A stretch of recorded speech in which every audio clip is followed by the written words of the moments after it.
Yo soy hija única y a mí me tocó que en mi familia la tóxica fuera mi mamá. Cuando yo tenía 12 años, mis papás se separaron. La verdad, yo entendí a mi papá cuando él se fue de la casa.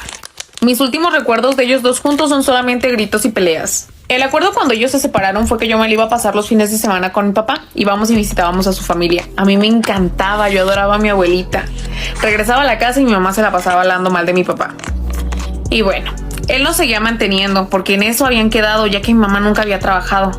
Hasta ahí mi mamá no había tenido mayor problema. Solamente pues se la pasaba hablando mal de la familia de mi papá y como que metiendo cizaña. Pero la verdad es que yo no le hacía mucho caso.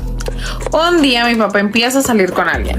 Y ahí fue cuando empezaron los problemas. A mi mamá ya no le gustaba que fuera con mi papá, a pesar de que yo ni siquiera conocía a la chava con la que él estaba saliendo.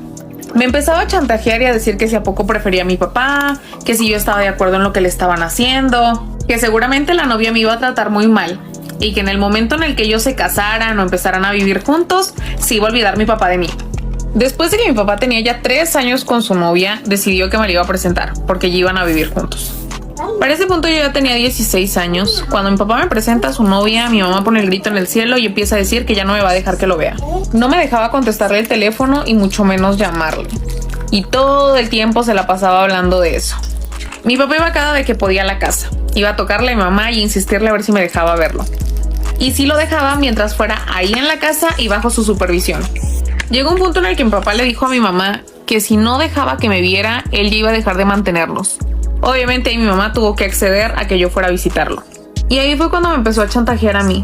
Cada vez de que me iba, ella se sentía mal, ella me empezaba a hacer sentir culpable. Me decía que si yo no la quería, que ya tantos sacrificios que había hecho por mí, y que si ella nunca había hecho nada de su vida, había sido por mi culpa.